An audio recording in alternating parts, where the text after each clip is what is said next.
Morning student. Page number 194 question 4।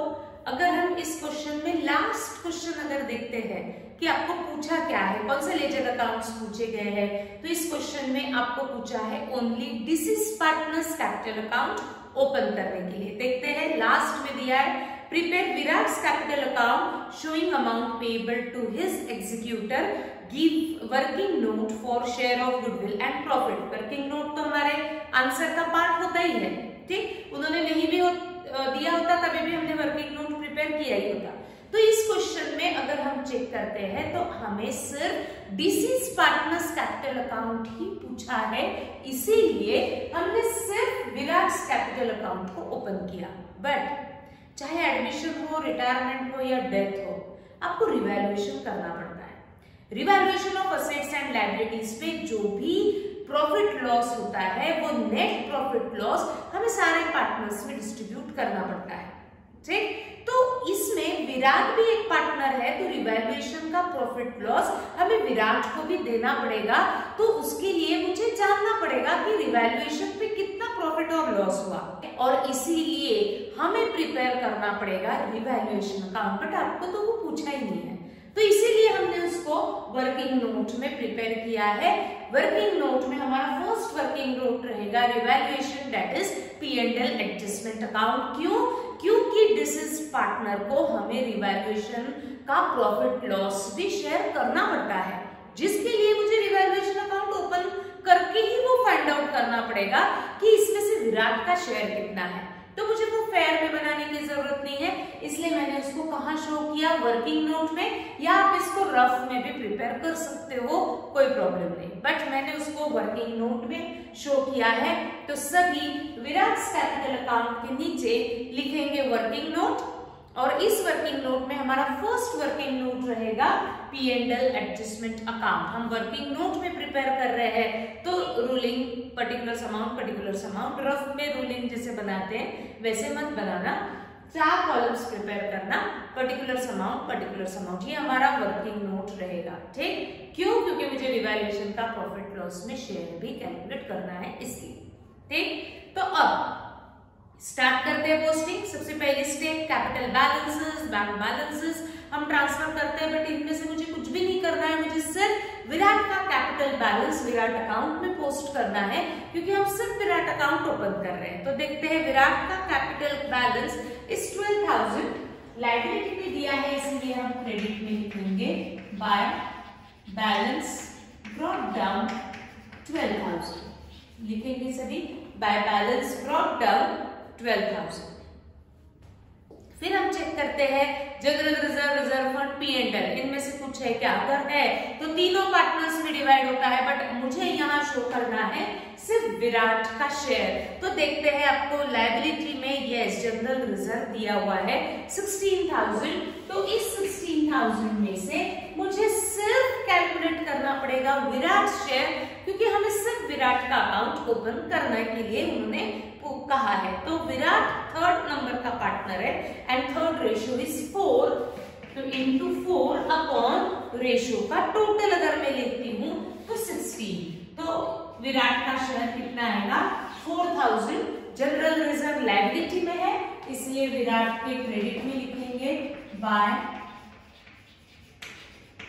General reserve account 4,000, bye general reserve account 4,000। ना अब asset set check कर ही लेते हैं, क्या कहीं P&L दिया हुआ है क्या? कहीं भी P&L अकाउंट दिया हुआ नहीं है। आगे बढ़ते हैं। फिर हमारे नेक्स्ट स्टेप होती है revaluation of assets and liabilities. Yes, but हमने रिवैल्यूएशन अकाउंट वर्किंग नोट में प्रिपेयर किया है, तो मुझे इसके ऊपर का प्रॉफिट लॉस जो भी होगा वो वर्किंग नोट में रिवैल्यूएशन यानी P&L एडजस्टमेंट में शो करना पड़ेगा, क्योंकि मुझे यहाँ से मिलेगा रिवैल्यूएशन का नेट प्रॉफिट और नेट लॉस, ठीक। तो देखते हैं रिवैल्यूएशन एडजस्टमेंट नेक्स्ट पेज पे। Mister Virat died on 30th June 17, underline 30th June 17। Year and हुआ था हमारा 31 मार्च 17, बट विराट का डेथ हुआ है 30 जून 17, यानी Virat after closing financial year कितने मंथ्स एज अ पार्टनर था? 31 मार्च को ईयर एंड हो चुका था, उसका डेथ 30 जून को हो रहा है, यानी अप्रैल मई जून पूरा लिया जाएगा क्योंकि 30 जून दिया है, यानी विराट 3 मंथ्स फर्म में एज अ पार्टनर था, तो ये 3 मंथ्स का भी बेनिफिट उसको मिलने वाला है। क्या मिलने वाला है ये आप सबको मालूम है, ठीक? तो ये 3 मंथ्स आपको अच्छे से याद रखना है। Then first point, stock, furniture, land and building are to be revalued at दिए हुए हैं, तो एक एक का रिवैल्यूएशन को मुझे रिकॉर्ड करना पड़ेगा, आइदर ये प्रॉफिट रहेगा नहीं तो लॉस रहेगा। वो प्रॉफिट लॉस हम शो करेंगे P&L एडजस्टमेंट अकाउंट में। देखते हैं, फर्स्ट रिवैल्यूएशन दिया हुआ है स्टॉक। स्टॉक का अमाउंट फर्स्ट अमाउंट वाला रहेगा 16,700। चेक करते हैं ओल्ड वैल्यू ऑफ स्टॉक 17,000 का स्टॉक 16,700 आ चुका है, यानी स्टॉक पे इंक्रीज है या डिक्रीज है? डिक्रीज है। 17,000 का स्टॉक था, अब उसकी वैल्यू 16,700 आ चुकी है, यानी स्टॉक 300 से कम हुआ, लॉस हुआ। P&L एडजस्टमेंट के डेबिट में टू स्टॉक अकाउंट 300। हमें सिर्फ रफ में हम प्रिपेयर नहीं कर रहे तो हम सिर्फ अमाउंट नहीं लिखेंगे, वर्किंग नोट में शो कर रहे हैं तो पूरा लिखेंगे, ठीक? आगे बढ़ते हैं। फर्नीचर का वैल्यू सेकंड वैल्यू रहेगा 16,200। Old value of furniture 18,000। 18,000 का फर्नीचर 16,200 पे आ चुका है, यानी फर्नीचर पे reduction is 1,800। That means loss on furniture is 1,800। To furniture account 1,800। उसके बाद land and building to be revalued at 30,100। 16,000 का लैंड एंड बिल्डिंग 30,100 आ चुका है, तो लैंड एंड बिल्डिंग पे इंक्रीज है। कितना इंक्रीज है अगर मैं चेक करती हूँ तो वो आएगा 14,100। प्रॉफिट है, इसीलिए P&L एडजस्टमेंट के क्रेडिट में by land and building 14,100। Now second point, Virat sharing goodwill, this is partner से रिलेटेड एंट्री बाद में की जाएगी। His profit up to the date of his death बाद में कैलकुलेट किया जाएगा। Virat was entitled to get a salary, this is partner से रिलेटेड है, बाद में किया जाएगा। इंटरेस्ट ऑन कैपिटल विराट को देना है। Virat's drawing, this is partner से रिलेटेड है। ये दिस इज पार्टनर से रिलेटेड एंट्रीज हम करते हैं but after closing revaluation account. Revaluation account में आपको सिर्फ 3 ही असेट्स के बारे में दिया था, तो वो 3 असेट्स का लॉस प्रॉफिट हमने रिकॉर्ड कर दिया। रिवाइज्ड फिगर बैलेंस शीट में पोस्ट होती है बट वो आपको पूछा ही नहीं, ठीक? तो आपको कहीं भी non revalued assets liabilities, revised figure of assets liabilities show करने की जरूरत नहीं है क्योंकि हमें बैलेंस शीट पूछी नहीं है। तो हम कैलकुलेट करते हैं P&L एडजस्टमेंट अकाउंट का बैलेंस, और ये बैलेंस तीनों पार्टनर्स में डिवाइड किया जाता है, रोहित, सचिन एंड विराट। तो हम कैलकुलेट करेंगे रोहित का शेयर, सचिन का शेयर एंड विराट का शेयर। वर्किंग नोट में प्रिपेयर कर रहे हैं तो तीनों के शेयर्स हमको कैलकुलेट करके दिखाने पड़ेंगे। 14,100 क्रेडिट का टोटल है, 14,100 माइनस 2,100 अगर मैं करती हूँ तो आता है 12,000। इस 12,000 को अगर हम डिवाइड करेंगे 7/16, 5/16 एंड 4/16, तो 12,000 को अगर मैं डिवाइड करती हूँ तो 4 4 जा 16, 4 3 जा 12, यानी Virat share is 3,000, Sachin share is 15,000 and Rohit share is 21,000। तो ये शेयर आएंगे P&L एडजस्टमेंट के डेबिट में, बट इसमें से हमें विराट कैपिटल अकाउंट में विराट का शेयर शो करना पड़ेगा, दैट इज 3,000। तो विराट कैपिटल अकाउंट के क्रेडिट में बाय P&L एडजस्टमेंट अकाउंट 3000। ठीक, तो हमें सिर्फ विराट में पोस्ट करना है क्योंकि विराट ही अकाउंट हमने ओपन किया हुआ है उसके। ठीक, तो रिवैल्यूएशन अकाउंट क्लोज करने के बाद डिसीज पार्टनर से रिलेटेड जितनी भी एंट्रीज होंगी तो पहले डिसीज पार्टनर्स कैपिटल अकाउंट में पोस्ट की जाएगी और फिर उसका जो नेट इफेक्ट होता है वो नेट इफेक्ट आपको बताएगा either amount is payable to deceased partner और amount is receivable from deceased partner. जो भी अमाउंट पेएबल होगा वो उसके लीगल हेयर्स को दिया जाएगा, जो भी अमाउंट रिसीवेबल होगा उसके लीगल हेयर्स से लिया जाएगा। ठीक, तो कितना अमाउंट पेएबल है कितना अमाउंट रिसीवेबल है ये जानने के पहले उससे रिलेटेड जितनी भी एंट्रीज दी होंगी पहले उसके अकाउंट में पोस्ट करके जाना है। तो देखते हैं point number 2, Virat share in goodwill. Underline Virat share in goodwill. आपको गुडविल में विराट का शेयर कैलकुलेट करना है, यानी आपको गुडविल अमाउंट सिर्फ विराट को देनी है। ठीक, क्या कहता है गुडविल के बारे में ये point, Virat share in goodwill is to be valued from the firm's goodwill. ये वैल्यू किया गया विराट का शेयर कहां से, गुडविल ऑफ द फर्म से, which was valued at 3 times the average profit of last 4 years of the last 4 years। आपको दिया है Virat share in goodwill is to be valued from firm's goodwill which was valued at 3 times the average profit of the last 4 years। यानी आपको विराट का share goodwill में calculate करना है। कहां से कैलकुलेट करेंगे, गुडविल ऑफ द फर्म से। गुडविल ऑफ द फर्म कैसे कैलकुलेट करेंगे, लास्ट 4 इयर्स को स्टडी करके कौन सी मेथड अप्लाई करके, एवरेज प्रॉफिट ऐसा दिया हुआ है। वापस पढ़ते हैं वो sentence, Virat share in goodwill is to be valued from firm's goodwill which was valued at 3 times the average profit of last 4 years। ठीक, तो सभी वर्किंग नोट्स सेकंड प्रिपेयर करेंगे क्योंकि फर्स्ट हमारा था P&L adjustment. Now second adjustment के लिए हम सेकंड वर्किंग नोट प्रिपेयर करते हैं, वैल्यूएशन ऑफ गुडविल।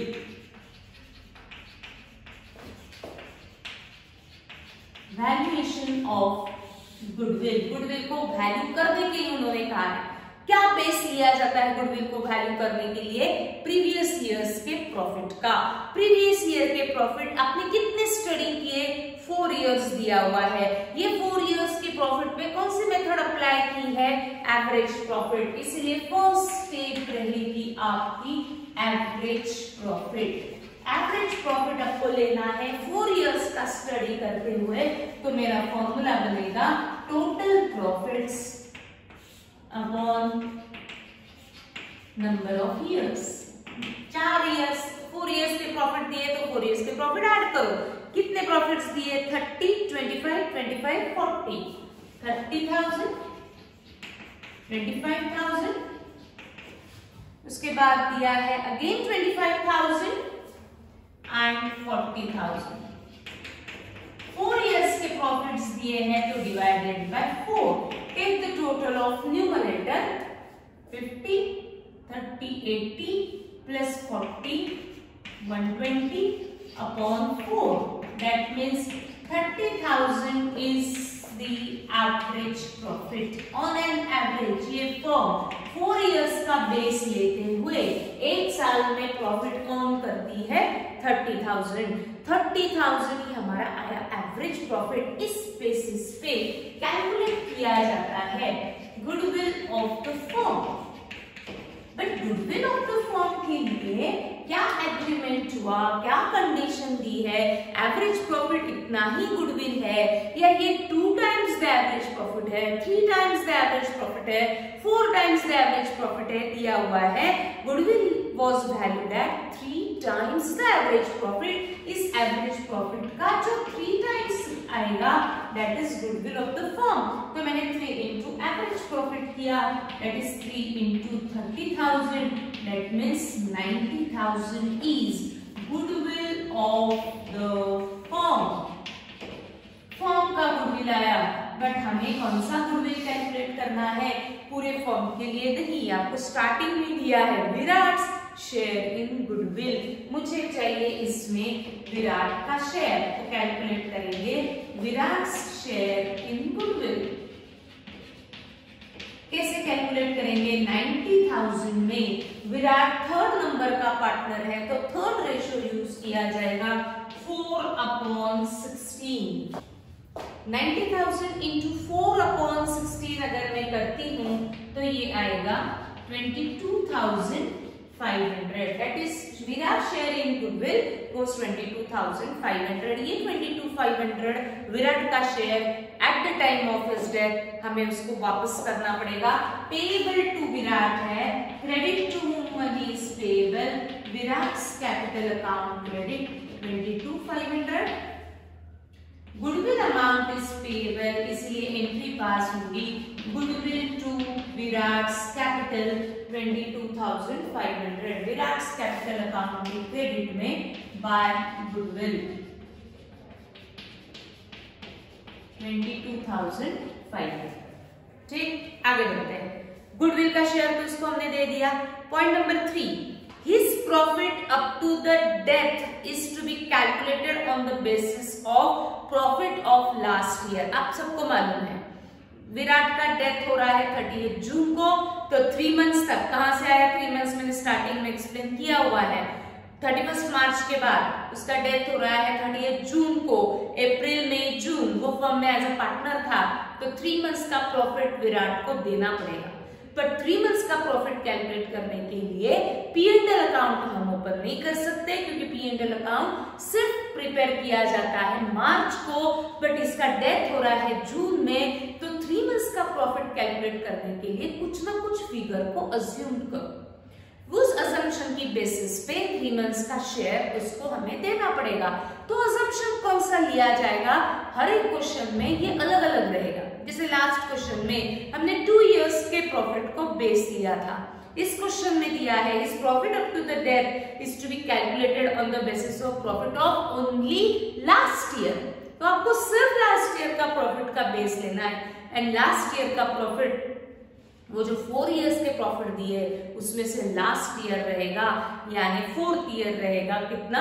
40,000। तो हमारा थर्ड वर्किंग नोट प्रिपेयर किया जाएगा। Calculation of profit up to the date of his death. Profit का शेयर कैलकुलेट करो till the date of his death.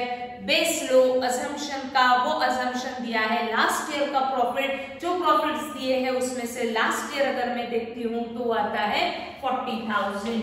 तो लास्ट ईयर प्रॉफिट, एक ही साल का प्रॉफिट बेस लो, ऐसा वो बोल रहे हैं 40,000, बट ये पूरे ईयर का है। उसका डेथ कब हुआ? 3 मंथ्स, तो हम उसको पूरे ईयर का प्रॉफिट नहीं देंगे, हम 3 मंथ्स का प्रॉफिट देंगे। तो नेक्स्ट स्टेप में हम कैलकुलेट करेंगे 3 मंथ्स शेयर ऑफ प्रॉफिट। 40,000 में हमें कैलकुलेट करना पड़ेगा 3 मंथ्स, इसलिए इंटू 3/12, 4 मंथ्स, तो हमने कैलकुलेट किया होता इंटू 4/12। ठीक, 3 मंथ्स का प्रॉफिट अगर मैं कैलकुलेट करती हूँ तो वो आता है 10,000। बट ये प्रॉफिट में सबका शेयर होता है, क्या मुझे सबको शेयर देना है? क्या नहीं, सिर्फ डिसीज पार्टनर को। तो किसको देना है? विराट को। तो लिखेंगे Virat share in profit is equal to 10,000 into Virat share is 4/16। Virat का रेशो 4/16, 4 4 16, दैट मीन्स 2,500। ये आएगा विराट का शेयर इन प्रॉफिट। देख लो सबको समझा है क्या? गुडविल तो कोई प्रॉब्लम नहीं है। 3 मंथ्स का प्रॉफिट कैलकुलेट करने के लिए लास्ट ईयर का प्रॉफिट का बेस लो, लिखा लास्ट ईयर्स प्रॉफिट, ये पूरे 12 मंथ्स का है, विराट को देना है 3 मंथ्स का, कैलकुलेट किया 3 month share in profit, Virat को देना है इसलिए इसमें कैलकुलेट किया विराट का शेयर। अब ये प्रॉफिट हमें देना है विराट को, credit to whom money is payable, Virat's capital account credit 2500, but ये 2500 प्रॉफिट है तो ये P&L से निकला होगा, बट ये एक्चुअल नहीं है, एस्टिमेटेड है, इसलिए इस P&L को नाम देंगे P&L suspense account 2500। Entry pass हुई P&L suspense to Virat's capital account के क्रेडिट में बाय P&L सस्पेंस अकाउंट 2500। ठीक, अब सेकेंड इफेक्ट आपको शो करने की जरूरत है ही नहीं, क्योंकि हमको सिर्फ एक ही अकाउंट पूछा है, बैलेंस शीट हमें कुछ ही नहीं है। आगे बढ़ते हैं, अब इसमें आपको और भी कुछ दिया है। Fourth point, Virat was entitled to get salary, यानी विराट को सैलरी मिलती थी। कौन देता था? फर्म देती थी। अब विराट को सैलरी देना पर मंथ दिया जाता था, कितना? ₹1200। लास्ट ईयर तक तो हमने दे दिया होगा। लास्ट ईयर क्लोज होने के बाद till the date of his death हमें सैलरी उसको पेएबल दिखानी पड़ेगी। कितना? 1200 पर मंथ। देखो पार्टनर्स को ऐसे पर मंथ सैलरी या अप्रैल में जून ऐसा नहीं होता, पूरा 12 मंथ्स का सैलरी दिया जाता है। तो लास्ट ईयर की 12 मंथ्स की सैलरी 31 मार्च को आपने ऑलरेडी विराट को दे दी होगी, बट ईयर एंड के बाद विराट जो 3 मंथ्स तक फॉर्म में उसने काम किया तो वो 3 मंथ्स की सैलरी भी विराट को देनी पड़ेगी, क्योंकि उसका डेथ ईयर एंड के पहले ही हुआ, 30 जून को, यानी नेक्स्ट ईयर क्लोज होने के पहले ही हुआ। तो आपको उसको 3 मंथ्स की सैलरी देनी पड़ेगी। तो कितनी देनी है? 1200 पर मंथ। उस कितने मंथ्स की सैलरी के लिए वो एंटाइटल रहेगा? April, May and June, that is 3 months की सैलरी के लिए वो एंटाइटल रहेगा।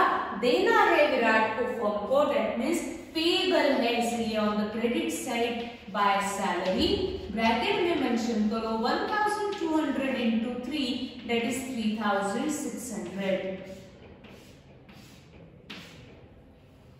पर मंथ सैलरी देगा।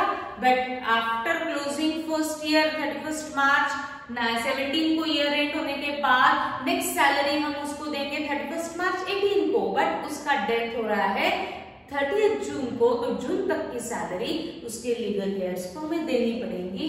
तो सैलरी हमने 3 मंथ्स की कैलकुलेट की 3600। आगे बढ़ते हैं, interest on capital at 10% paid to be allowed.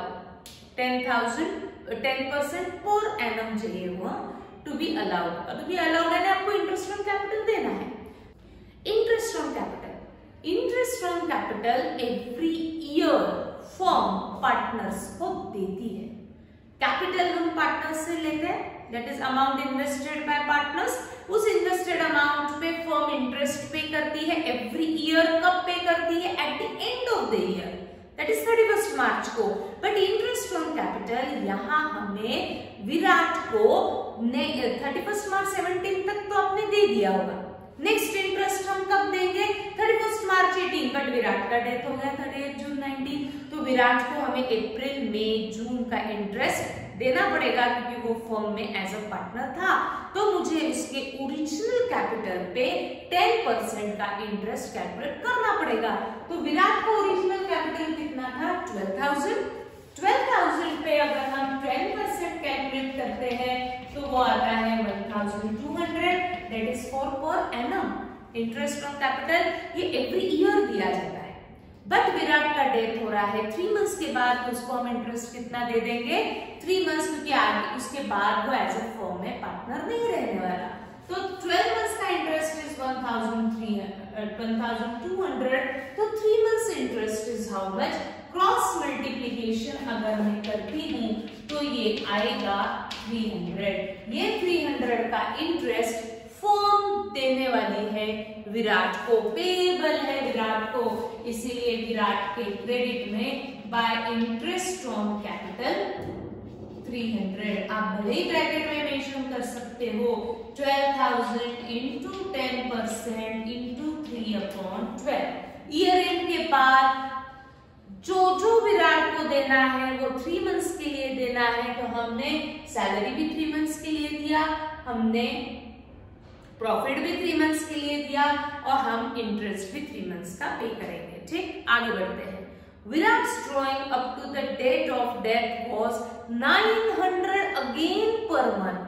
तो कितने मंथ्स के लिए कैलकुलेट करूं? 12 मंथ्स की 3 months? Virat as a partner firm में कितने मंथ्स था आफ्टर क्लोजिंग प्रीवियस ईयर? वो 3 मंथ्स पार्टनर था, तो वो 3 मंथ्स में उसने कितने विड्रॉल्स किए हैं? 900 पर मंथ। तो ड्रॉइंग्स भी कितने मंथ्स के लिए कैलकुलेट करेंगे? 3 मंथ्स के लिए। अच्छा, ड्रॉइंग्स क्या करता है? लास्ट पीरियड में हमने देखा ड्रॉइंग्स कैपिटल को कम करता है। सेम साइड से माइनस करेंगे या अपोजिट साइड में लिखेंगे? अपोजिट साइड में। To drawings account 900 into 3 that is 2700। ठीक, नाउ कैलकुलेट। बाकी तो कुछ है नहीं, कैलकुलेट करते हैं विराट्स का कैपिटल अकाउंट का बैलेंस और ट्रांसफर करेंगे कहां? उसके लोन में, उसके कैपिटल में, या उसके लीगल हेयर्स को? लीगल हेयर्स को देना है। एग्जीक्यूटर्स लोन अकाउंट में हम उसे ट्रांसफर करेंगे या उसके लीगल हेयर्स अकाउंट में ट्रांसफर करेंगे। क्रेडिट भी ज्यादा रहेगा।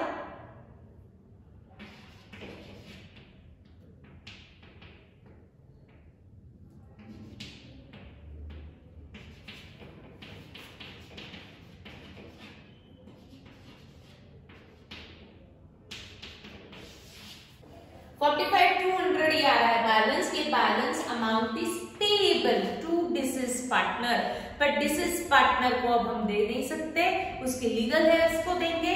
तो इसके आगे आप लिख सकते हो टू लीगल हेयर्स अकाउंट और एग्जीक्यूटर्स लोन अकाउंट भी लिख सकते हो।